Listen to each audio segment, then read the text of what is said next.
시청자 여러분, 4월 15일, 오늘은 4월 16일입니다. 어제 있었던 선거 결과에 대해서 이미 또 앞으로도 훌륭하신 분석가 분들이 말씀을 하실 것입니다. 저는 그런 부분에 대해서 왈가왈부하고 싶진 않습니다. 딱 한마디만 말씀드리겠습니다. 더불어민주당은 이러한 국민의 성원에 대해서 겸허한 자세를 가져야 합니다. 겸허한 자세를 가질 때 더욱 나은 평가를 받을 수 있을 것입니다. 그리고 한국당은 현재의 이 평가에 대해서 정말 반성을 해야 됩니다. 그리고 다 좋긴 한데 씁쓸한 면이 있죠. 우리나라 영토가 어찌되어서 동과 서로 이렇게 나만이 나누어지게 됐는지 그게 그런 것 같습니다. 정당이 좋든 싫든 그 정당과 각 지역민들이 자기 동일시를 하는 것 같아요. 처음에 말씀드렸다시피 한마디 제가 준비를 했던 것은 이겁니다. 광주시 서구 의뢰에서 국회의원이 되셨고 그리고 또 서울의 광진의뢰에서 국회의원이 되셨다 하더라도 국회의원은 말씀입니다. 고향이 없어야 됩니다. 고향이 없고 그분들의 고향과 지역구가 대한민국이죠. 나의 고향은 대한민국이다. 이렇게 생각하면 안 될까요? 물론 지역민들을 위한 공약은 반드시 이행해야 되겠죠. 하지만 그것이 전체 국가를 위해서 필요로 한 내용일 때 타당성이 있을 것으로 생각이 됩니다. 두 번째, 코로나 사태에 대해서 저는 지난번에 한 2주 전에 말씀을 드렸다시피 이제 이런 것을 가지고 국력을 소진해서는 안 된다. 다시 말씀드려서 코로나 정책 대처에 대해서 찬성과 반대가 있을 수 없다. 지금은 어떻게 하든지 코로나 사태에 대해서 전 국민적인 초당적인 합의를 해야 된다. 이렇게 말씀을 드렸는데 어제 제가 해외 언론과 논문을 제가 본 적이 있는데 코로나 사태뿐만 아니라 어떤 감염병에 대해서 사회적 거리를 강화한 나라일수록 그 회복 속도가 굉장히 빠르고 경제 성장이 어차피 V자로 만들어지게 될 건데 그러니까 완전히 경제가 추락했다가 그것이 진정되면서 갑자기 가파르게 상승하게 될 텐데 그 효과가 크다는 거죠. 사회적 거리를 더욱더 강화하게 되면 결과적으로 경제 회복 속도가 그만큼 크다라는 논문을 제가 읽은 적이 있습니다. 어차피 V자로 경제 상태가 갑자기 화랑되게 될 테니까 이에 대해서 미리 준비를 하고 있어야 될 것으로 생각이 됩니다. 자, 오늘은 좀 긴 얘기가 이루어질 것 같습니다. 기지촌 성매매로 과거 정부의 친미 정책에 대해서 한번 얘기해 보고자 합니다. 기지촌 성매매로 본 과거 정부의 친미 정책 도대체 이해되지 않는 부분이 하나 있죠. 일부 보수는 왜 미국의 국기를 사랑하는 것일까요? 그리고 북한의 세습 정권은 왜 민주당이 좀 우세하면, 진보정당이 우세하면 그때 미사일을 쏘는 걸까요? 이해가 안 되잖아요. 미사일을 쏘게 되면은 보수 세력이 결집하게 될 텐데 말이죠. 그것은 국제 관계론적인 입장에서 보면 아주 이해가 편합니다. 그 북한의 입장에 가보면 알고, 그리고 일부 보수분들의 그 입장에서 보면은 다 보이게 된 것입니다. 그에 대한 저의 생각은 다음 시간에 얘기하도록 하겠습니다. 오늘 화제는요, 기지촌 성매매 위안부의 인권 침해에 대한 내용입니다.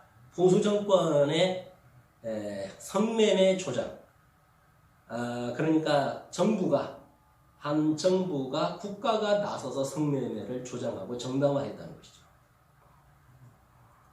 근데 그것은 지난 보수 정권이 굴욕적인 친미 정도도 아니고 이거는 찬미주의적인 정책을 오늘 제가 말씀드리고자 합니다.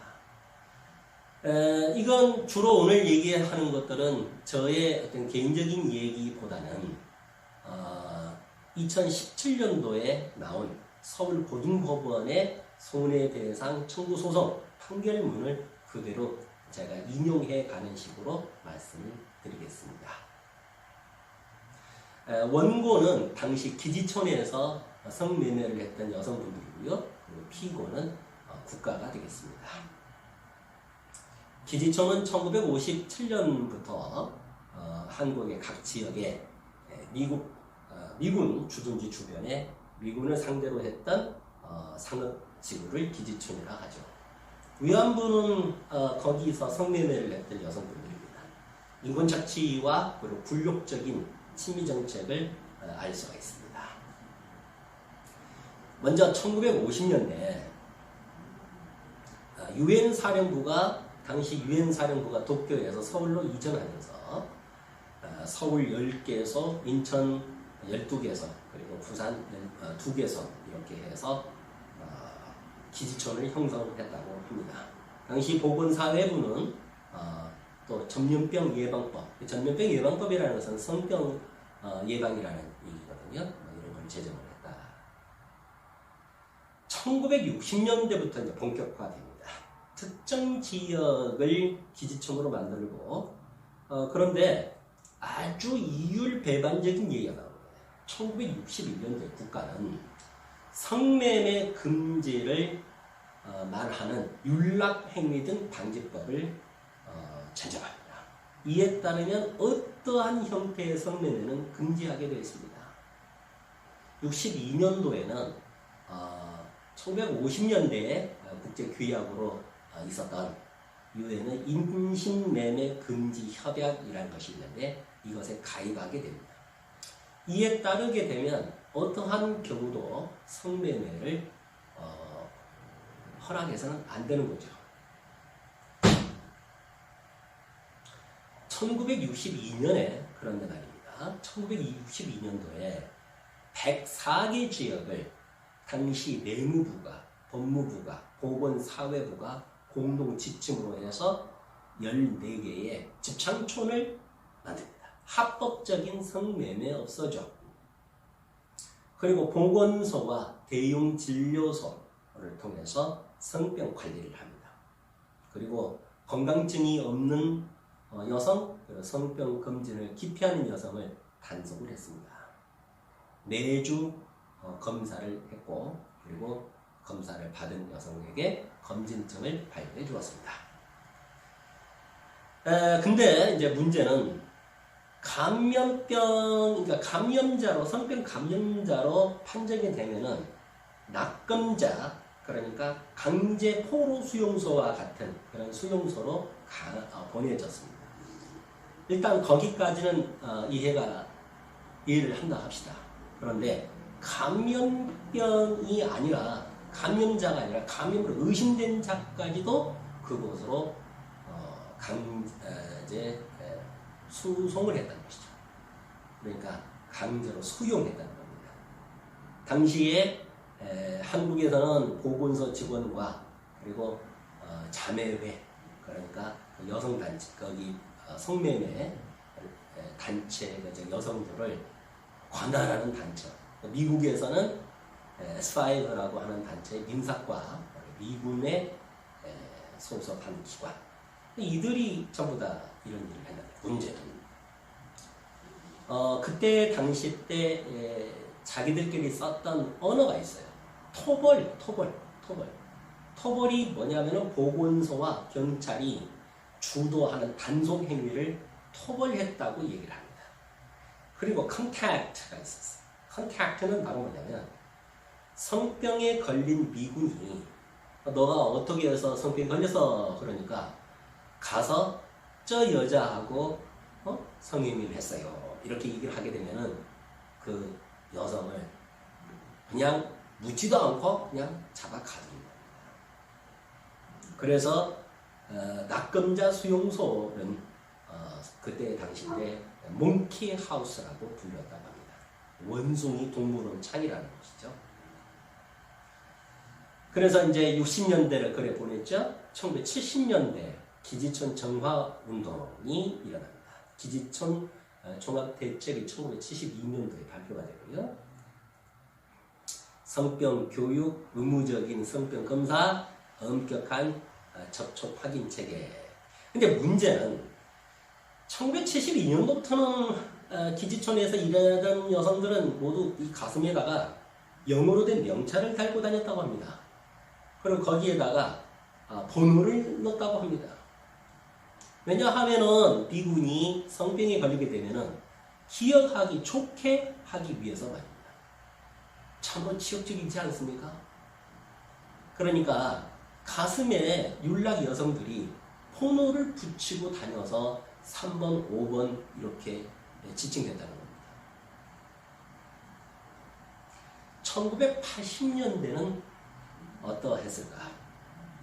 기지촌 주변에 종합 개발 계획을 세워서 외국군이 한국에 대한 좋은 인상을 갖도록 하게 했다. 국가배상법 제2조 1항에 보면 공무원 또는 공무 수탁 사인이 그러니까 공무를 위탁받은 사인이 직무를 집행함에 있어서 타인에게 손해를 입혀서 그 손해배상 책임이 있을 때를 얘기한다. 자, 그거는 이제 잠시 뒤에 말씀드리겠습니다. 그런데 네 가지 주장을 합니다. 성매매 당시 여성들은 첫 번째는 기지촌을 국가가 정부가 운영을 했다는 겁니다.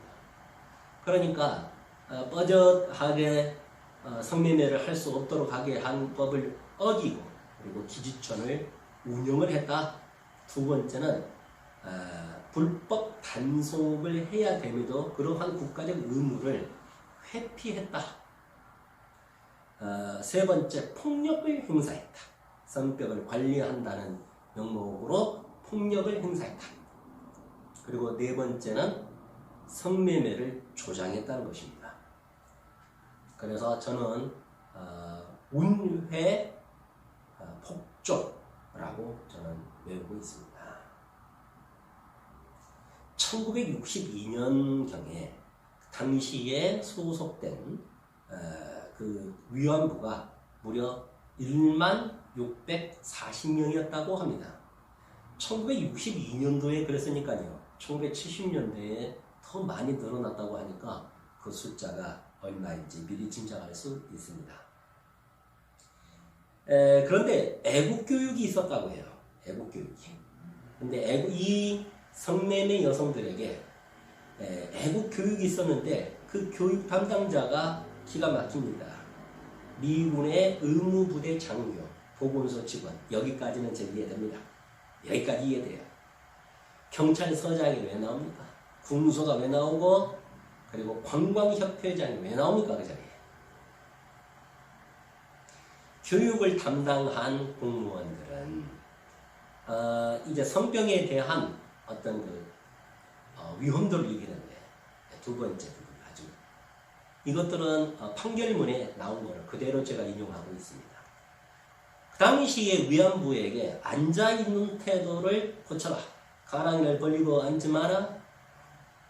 무릎을 꼬고 무릎을 세우고 다리를 꼬고 하지 마라. 딱 이렇게 다리를 또 꼬은 상태에서 무릎을 세우고 앉아있어라. 이 행위를 누구에게 하라는 걸까요? 바로 손님들에게 그렇게 하라는 겁니다. 경찰서장이 우리나라 여성들에게 미군을 향해서 미군 손님들에게 이 자세를 갖추어라.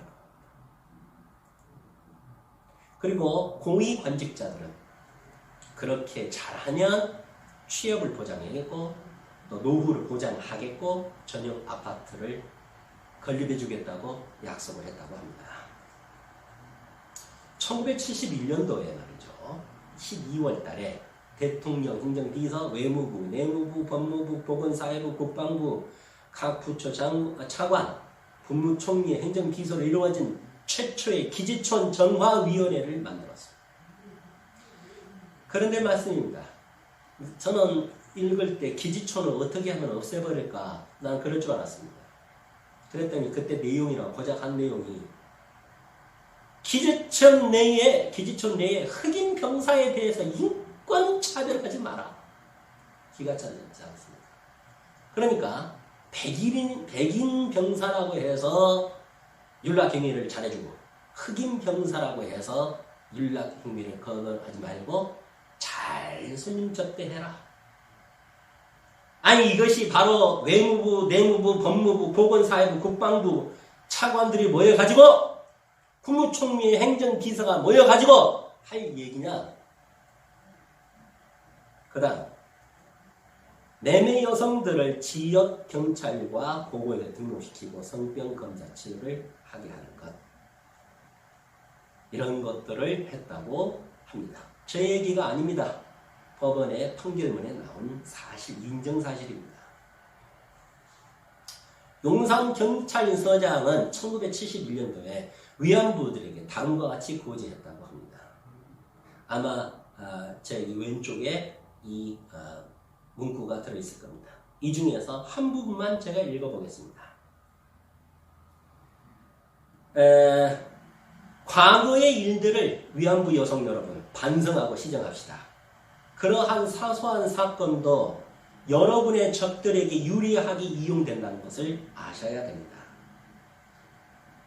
성매매 여성 여러분, 여러분들은 무의식적으로 적을 돕고 있으며 이로써 여러분은 국가 안보는 약화되고 있다는 걸 알아야 된다. 그러니까 성매매 여성들에게 성매매 행위를 잘 하라는 거죠. 그러니까 미군들에게 고분고분 잘 하라는 겁니다. 들어보겠습니다. 용산경찰서장 1971년 6월 14일입니다. 미국은 여러분을 도와서 대한민국을 북한의 침략과 파괴 행위로부터 방어하기 위해서 한국에 와 있다는 것을 아십시오. 여러분의 사업과 여러분의 국가 안전을 위해서도 우리와 함께 당면 문제를 해결하도록 협력해 주시기 바랍니다. 그래서 성매매 여성들에게 성매매 서비스를 개선하라고 한 것입니다. 또 있습니다. 지방자치단체와 미군이 공동으로 한미 친선협의회를 만듭니다. 그것도 조례로 1973년 춘천시에서 작성된 한미 친선협의회 조례 공포입니다. 그 내용 보시겠습니다. 첫 번째, 주한미군을 고객으로 하는 접객업소의 서비스 개선, 내외 시설 개선, 위생 감독. 한 나라의 한 시의 조례가 접객업소의 서비스를 개선하라는 거예요. 없어졌겠죠, 그 조례는. 지금 오래전에 나왔습니다. 그리고 1984년도 기지촌 정비 사업 필요성에 대해서 이렇게 얘기했습니다. 중한 외국인, 그러니까 미군이죠. 한국에 대해서 어떤 그 개념이 개선되어야 된다. 그리고 주위의 시설들이 깨끗해야 된다. 넘어가겠습니다. 자, 그런데 위안부가 기지촌에 유입했던 경위에 대해서 이 판결문은 얘기를 했습니다. 첫 번째는 불법 행위의 피해자들이가 두 번째는 경제적으로 어려워서 왔다. 성매매 조장 그리고 국가가 정당화했던 거 이 법원은요 전부 다 인정했습니다. 국가가 잘못했다. 스스로 만들어 놓은 법을 어겼다. 그리고 친절한 서비스, 외국군이 안심하고 기지천 위안부들과 기분 좋게 성매매를 할 수 있도록 적극적으로 외국군을 상대로 성매매를 요구하고,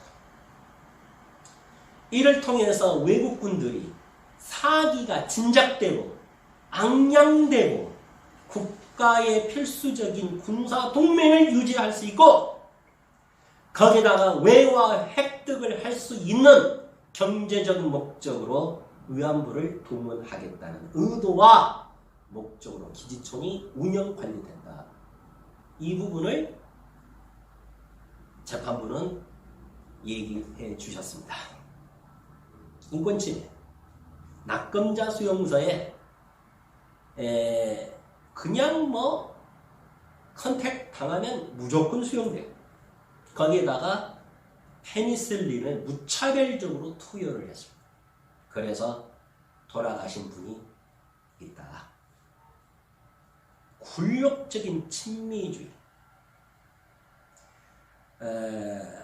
외국군이 기지촌 성매매 과정에서 성병에 걸려서 신체적 건강과 정신적 사기가 떨어지면 군사적 동맹이 이게 문제가 생긴다. 외화가 획득되지 않는다. 그거는 생각하면서 우리나라의 위안부들의 신체의 자유, 기본권, 인간의 존엄성, 이거는 무시했다. 기저촌 내의 성병 근절과 감소에만 치중했다. 이렇게 얘기했군요. 우리나라 헌법 제10조, 인간으로서 존엄과 가치를 선언하는 한편, 국가가 개인이 가지고 있는 불가침의 기본적인 인권을 확인해주고 이를 보장해줘야 할 의무를 가지고 있다. 헌법 제37조 제2항, 국민의 자유와 권리가 국가 안전 보장 등을 위해서 필요한 경우일 때 법률로서 일부분 제한할 수는 있습니다. 하지만 제한하는 경우도 자유와 권리의 본질적인 내용을 침해할 수 없도록 되어 있습니다. 일본군 위안부 현상은 유혹하고 유괴하고 강제했고 또 비자발적이고 그러지는 않았다. 그러니까 일본군 위안부와 격이 다르죠. 일본군 위안부는 유혹하고 유괴하고 강제하고 비자발적으로 학대를 한 것입니다. 하지만 기지촌 위안부 현상은 자발적으로 성매매 의도를 가지고 그 행위를 했다. 이렇게 이해할 수는 있습니다. 그래서 격이 다른 것은 사실이죠. 하지만 일본군 위안부에 대한 인권 침해는 다른 나라 군인이 우리 민족의 여성에게 폭력을 가한 것이라 한다면, 기지촌 위안부에 대한 인권 침해는 자국의 우리나라 정부가 타국의 군인을 위해서 성매매를 조장하고 정당화하고 여기에 폭력까지 행사하고 했던 사건입니다. 그래서 결과적으로 일본군 위안부나 기지촌 위안부나 그 질적인 부분에 있어서는 다르지 않다. 과거 보수 정부의 굴욕적인 외교 정책 반복해서는 안 되겠죠. 미국은 우리나라에 대해서 많은 은혜를 주었던 나라죠. 그리고 아마도 아무리 생각해도 미국과 일본과 중국과 북한, 러시아를 놓고 봤을 때 우리 대한민국은 미국에게 신세진 것이 굉장히 많습니다. 미국하고 친해야죠. 또 제1의 국가니까 얻을 것도 많겠죠. 하지만